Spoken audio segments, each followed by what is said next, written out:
What is going on, guys? Joey Franzo here, Flex Training Systems. Today, we're finally getting around to the fridge himself, John Cayco, breaking his meat down. It's probably going to be a short one because it was a perfect meet. This is footage courtesy of SBD.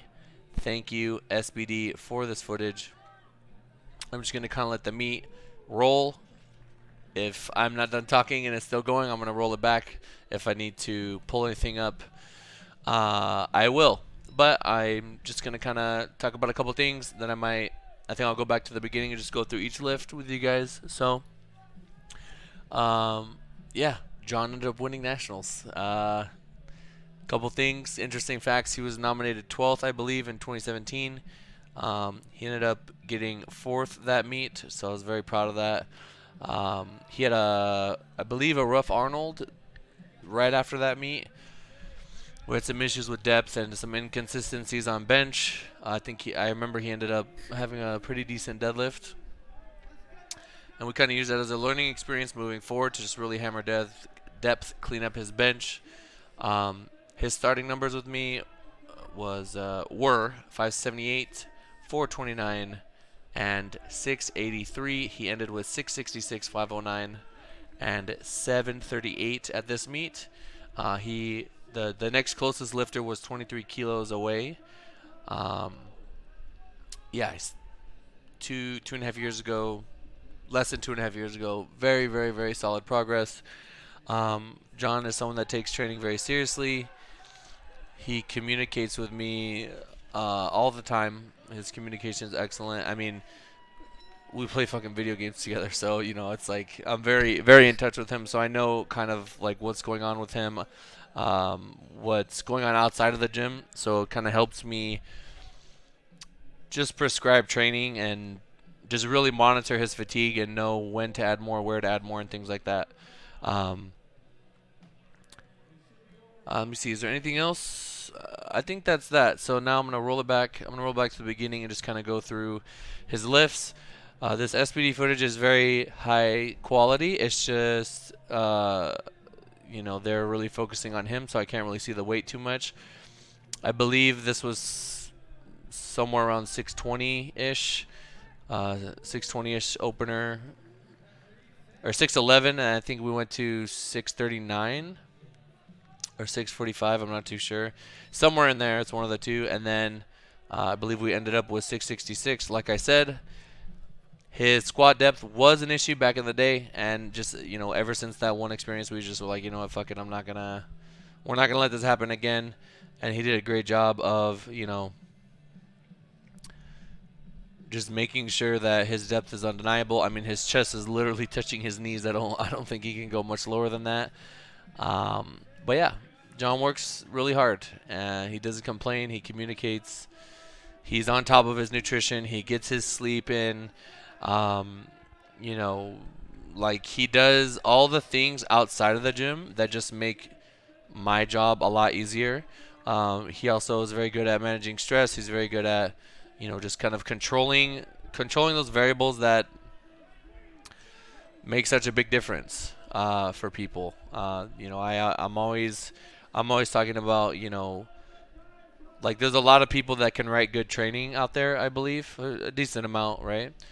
Um, Maybe you get exponentially like less people that can write good training at the very, very high levels. Like maybe just a couple different entities, but when you have all the other things in play, you're on the same page as your coach.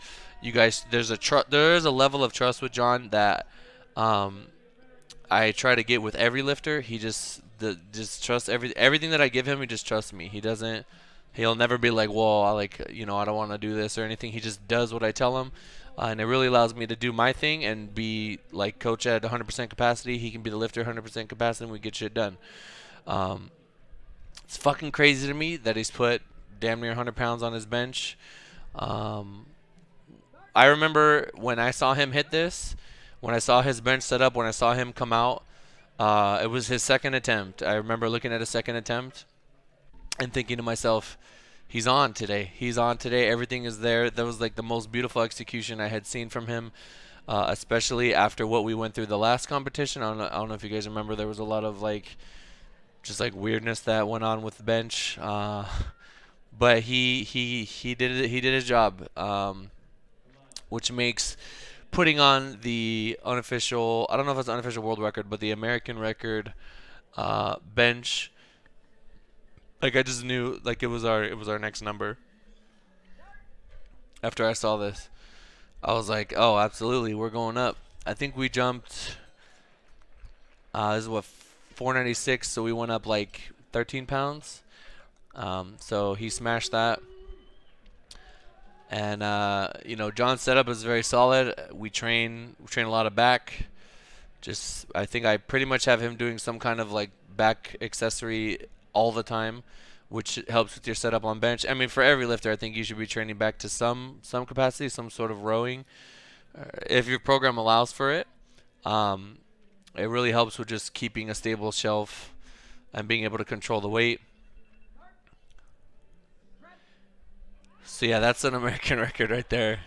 Um, it could be an unofficial world record, but I'm not sure. I think it was only a couple pounds away from the highest bench ever in the 93s. I think it's like 512. This is like 3 pounds less. Shout out to Nico. I don't know if you guys saw him right there. He's helping out all week, along with Tina. I don't. I think Tina was in the back tending to my other 93. Oh, there she is right there in the orange, on the left with Zach. But yeah. So John also, I mean, he's kind of built for conventional. He's got just that very like V shape, very wide upper body, um, and very very sturdy legs. So I pretty much told him, hey, if you pull this, it's pretty much locked in. Um, although, shout to Charlie Dixon. Charlie was closer to us than I thought. This is the signature John Fridge Goku wiggle setup. Very solid second attempt. I think that was 722 or 716, something like that. Now at his last meet, I'm gonna roll it back a second. At his last meet, um, I did a similar jump and he kind of missed. I think he was just tired. I'm not really too sure what it was. But at this meet, I did not make the same mistake. And I just said, you know what?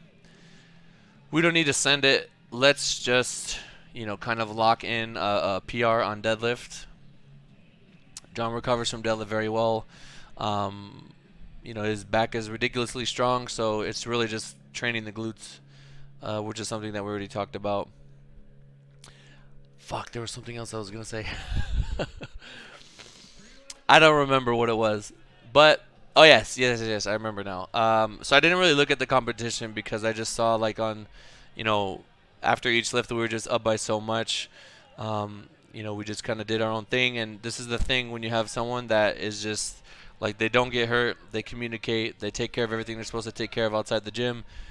And they do have potential. They need to, everybody has to have some kind of potential in order to be, like, the best, right? Then you stack each day on top of each other. If each day moves you forward, right, you're productive every single day that you're in the gym. Even when you're not in the gym, you're taking care of your recovery and things like that. It makes a meet like nationals easy like this. You always, like, with Russ, with Amanda, you always want to just do more than you need to, so when meet day comes, it's like, hey, you already have a big lead. All you got to do now is just kind of execute.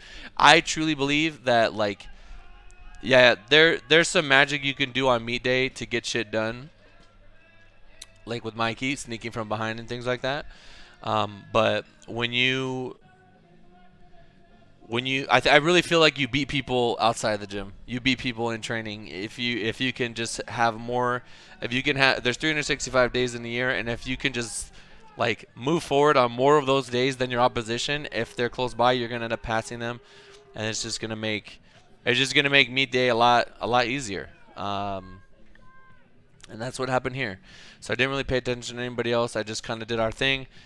We won by 23 kilos. When it was all said and done, I looked back, and I saw that, as you guys can see, this was the perfect number, as that was kind of hard. That was where he missed his pull last meet, but I kind of learned from that. Also, doing competitions.